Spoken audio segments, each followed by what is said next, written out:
Just got off a conference call with 49ers coach Kyle Shanahan, and I filed that story at NBC Sports Bay Area.com, an injury update of coming out of the 49ers season opening victory over the New York Jets. The big takeaway is Christian McCaffrey continues to deal with calf and Achilles issues.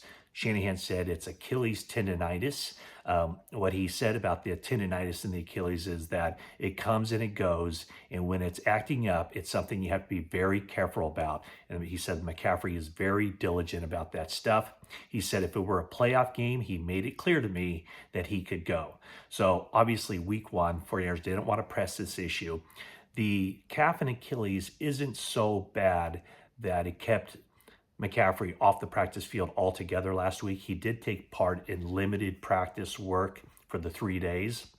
However, the 49ers decided that to just put him on the sideline for week one, not have him suit up for this game.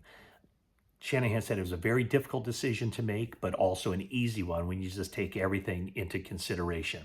Also helps that they have Jordan Mason, who got a lot of reps during training camp and came through in a big way, 147 yards and 1 touchdown rushing in that game. So McCaffrey is listed as day-to-day. Like I said, he did go through limited work last week.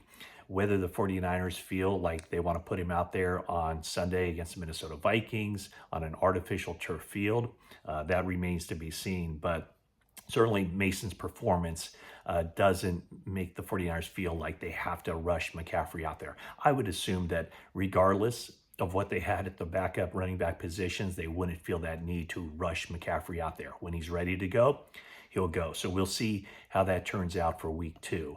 49ers other injury situations, they came out of the game pretty healthy.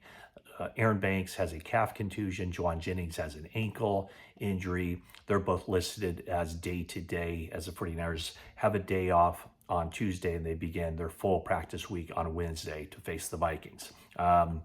3 guys set out this game on Monday due to injuries. Talanoa Hufanga, he was limited. There's a chance that he'll be able to play against the Vikings. And then the 49ers are hoping to get back at practice Yetur Gross-Matos, a defensive end, and linebacker D. Winters. So that's where the 49ers injury situation is, but kind of the takeaway, and everybody's eyes will be on Christian McCaffrey as he deals with this Achilles and calf strain.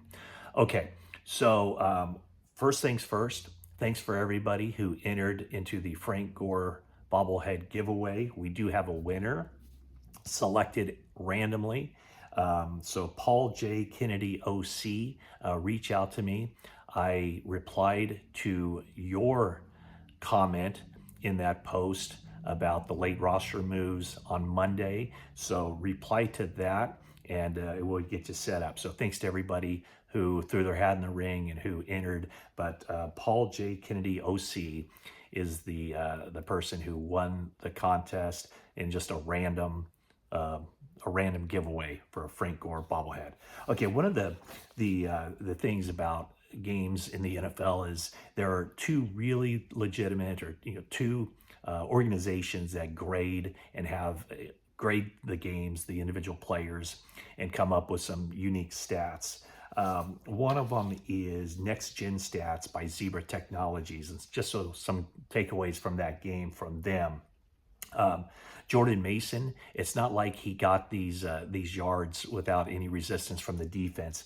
He ran against a stacked box last night, 50% of the time, had 30 yards rushing over expected. So a big game from Jordan Mason. I guess the negative side is Brandon Ayuk, according to Next Gen Stats, he tied for the lowest separation of any wide receiver at 1.6 yards per route. Now, interestingly, CeeDee Lamb, who was also awarded a big contract, he also had 1.6 yards average separation, as did Allen Lazard, who ended up catching a touchdown pass against the 49ers. According to Next Gen Stats, Trent Williams did not allow a single pressure on his 33 pass blocking attempts. So according to them, it's his first game without allowing a pressure since week 3 of 2022. So some pretty impressive stats there from Trent Williams. And just to piggyback off that, Pro Football Focus, PFF, they had Trent Williams as one pressure allowed, a quarterback hurry. So either way you slice it, huge game for Trent Williams. And I mean, there was a part of me that thought, okay, is he going to be able to step in and look like Trent Williams week one without a training camp? The answer, obviously, is yes. Okay, so Brock Purdy, you wouldn't have thought that, he had a game that was like Brock Purdy-like with his stats and everything else. But according to PFF, he graded out as the highest quarterback in the entire NFL in week one. And a lot of that was for his 7 of 7 for 120 yards on intermediate pass attempts, 10 to 19 yards. Number 2, coincidentally, was the quarterback the 49ers will face next week, Sam Darnold, former 49er backup.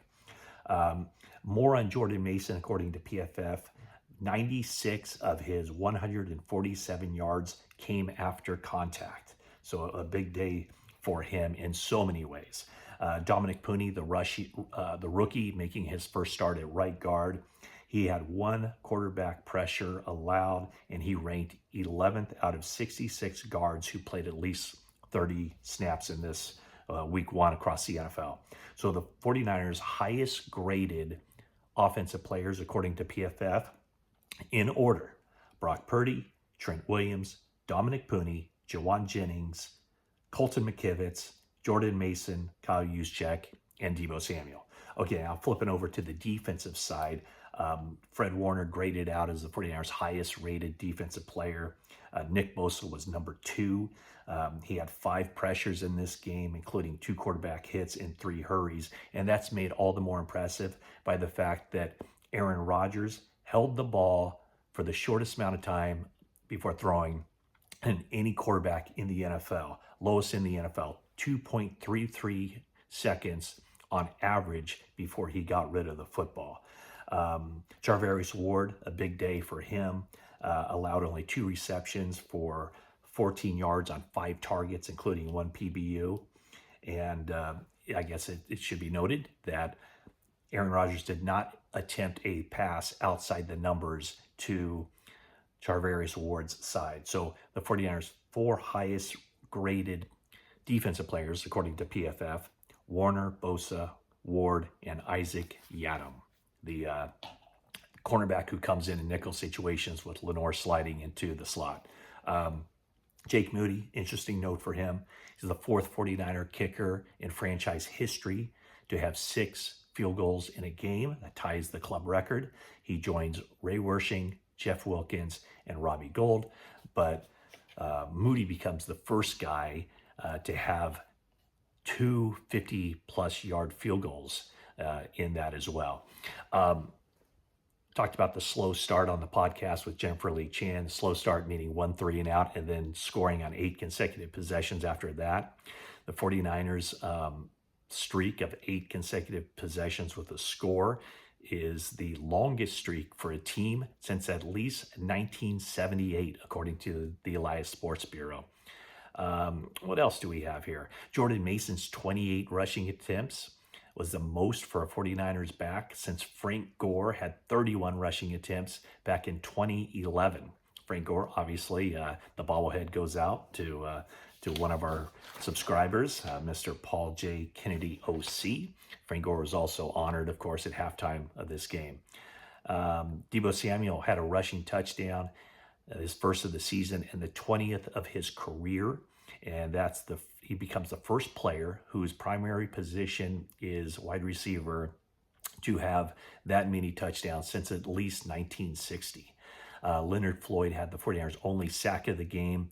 It's his 11th sack against Aaron Rodgers in his career, and that's the most of any active player against any active quarterback in the NFL. That, of course, or not of course, but that comes from Elias Sports Bureau as well.